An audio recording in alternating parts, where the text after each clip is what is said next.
suppose that kind of leads nicely into the next question I have. So, in preparation for this podcast, I couldn't think of what to do because a lot of the guests, they've got a book, so I just read the book. That's quite easy. I have not read a book. Well, yes, that would make things easier.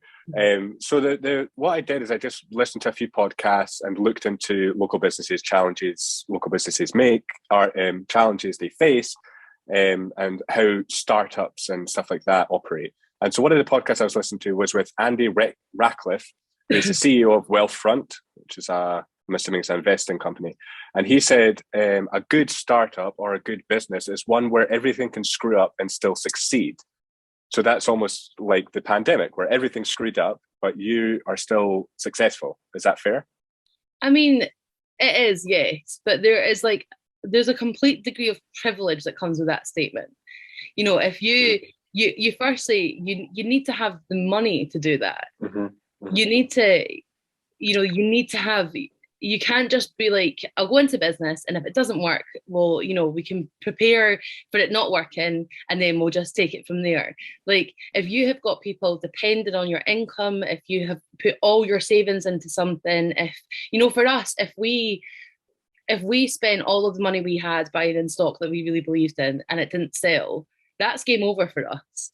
That it's not like, that was a mistake. We'll move. Yeah, that would be it. We would be shut. Sorry, I've got a cough. It's not COVID. So do I.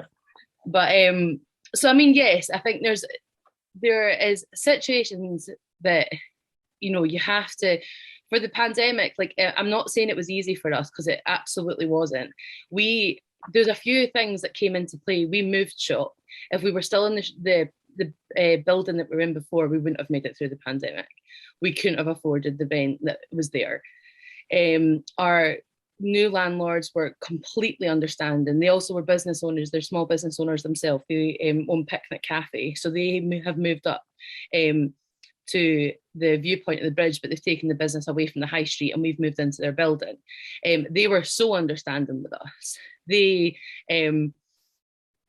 they didn't need to be, anybody else, and with the grants and stuff, obviously everyone was like, oh yeah, they're handing out business grants and they're doing all this stuff.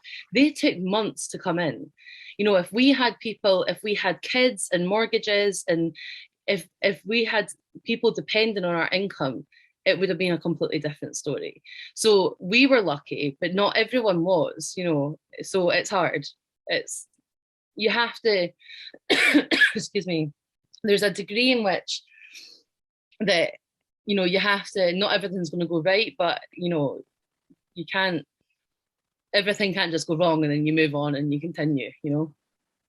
Yeah, of course. But I almost maybe think you don't give yourself enough credit because there's a lot of things that have happened with the store that you guys have persevered through and came out stronger on the other side. So that like moving buildings, one thing, like that was quite a big challenge to overcome. Mm-hmm. You've had a flood, you've had a fire, all these different things that have happened with the shop and the pandemic. Yeah. And you've came out. So it to me indicates that the business is still successful even when things do go wrong. Yes, I mean that is true, and we are part of. We've worked really hard, and we have made a lot of big decisions that have worked out really well, and we're part of a community that cares, which is really important. And we've been through a lot, and I think there's a lot of people that. I think when it's your own business and we put everything into it, every penny we had, we begged, stole and borrowed and put everything into the shop. So we couldn't let it go down. When the fire happened, I remember, our shop went on fire and we lost the majority of our stock to smoke damage and stuff. And I remember being like, this can't be the way that it goes. Like, if we've tried everything and we've given it our all and it doesn't work and we're just not getting the customers, that's different.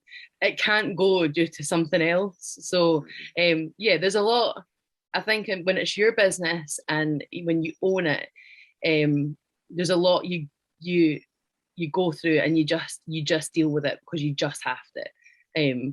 And it's the same with the pandemic. I think anybody that's made it through, and whether it's, like a bricks and mortar business, or whether it's, a trade business or a online business, anyone that was able to adapt and make it through the other end, like that's a massive thing to have done, because it would have been very easy to be like, nope, I'm out, I'm getting, a job for someone else.